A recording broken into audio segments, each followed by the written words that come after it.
बिहार शरीफ प्रखंड के नौबतपुर लोटन गांव के देवी स्थान से 251 महिलाओं और युवतियों द्वारा निकाली गई भव्य कलश शोभा यात्रा। ये कलश शोभा यात्रा नौबतपुर लोटन गांव के देवी स्थान से चलकर संत आश्रम स्थित संत बाबा के कुआं से जल भर पुनः गाजे बाजे के साथ भक्ति गीत पर झूमते हुए कलश शोभा यात्रा को सफल बनाया।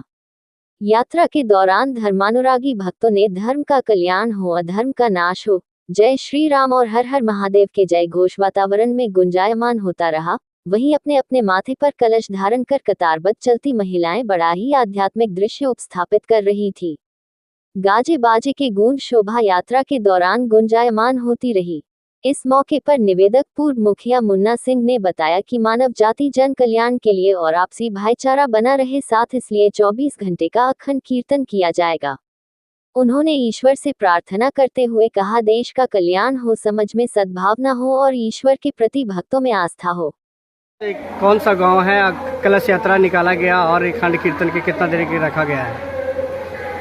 हम लोग हर साल की भांति इस साल भी पूरे ग्रामवासी नौबतपुर लोटन के देवी स्थान से संत बाबा तक सुबह लगभग 3 बजे हम लोग गए और वहाँ से कलश में जल भर के कलश शोभा यात्रा संत बाबा का आशीर्वाद लेकर के पूरे ग्राम की जितनी भी महिलाएं और बच्चियां, लड़कियां सब लगभग 250 से लेकर 300 की संख्या में लोग कलश लेके आए और पूरी गांव उसके साथ थे और भजन कीर्तन करते हुए हम लोग आए। और मेन उद्देश्य ये है कि हम गांव ही नहीं बल्कि यहाँ के जितने भी जिला जेवार के लोगों में ये संदेश देना चाहते हैं कि यही एक माध्यम है लोगों में भाईचारा और सद्भावना लाने का।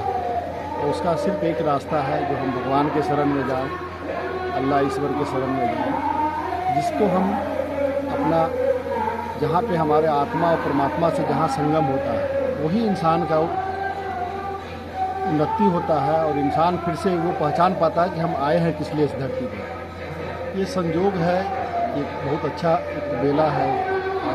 हिंदू कैलेंडर के हिसाब से ये साल का नया वर्ष है और रामनवमी ख़त्म हुआ, उसके बाद हम लोग ये कार्यक्रम रखे हैं। और सबसे खूबसूरती हमारे गांव का ये है कि पूरा गांव बच्चे से लेकर के बुजुर्ग सभी लोग फल पे रहते हैं, न कोई अन्न खाते हैं न कोई नमक लेते हैं। इस यज्ञ का एक बहुत बड़ा खासियत है कि लोग श्रद्धा भाव से, इसमें कोई ना तो दिखावा है न कहीं कुछ प्रचार प्रसार है।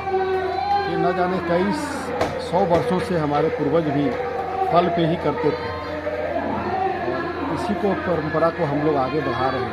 और मुझे इसके लिए सौभाग्य प्राप्त हुआ है कि लोग मुझे इस कार्यक्रम के अगुवा मान करके, मुखिया मान करके, समाज का एक गार्जियन मान करके लोग अनुसरण करते हैं।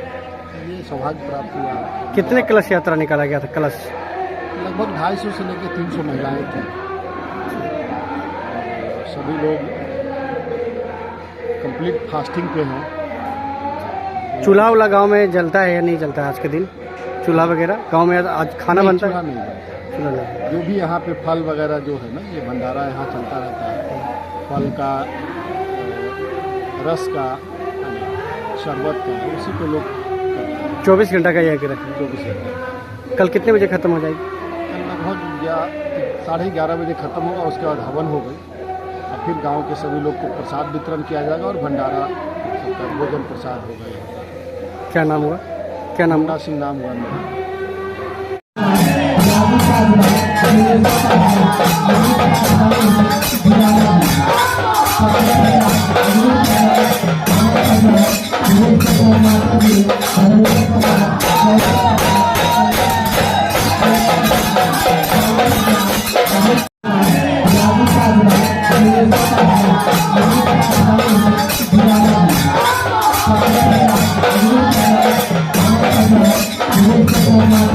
Thank you.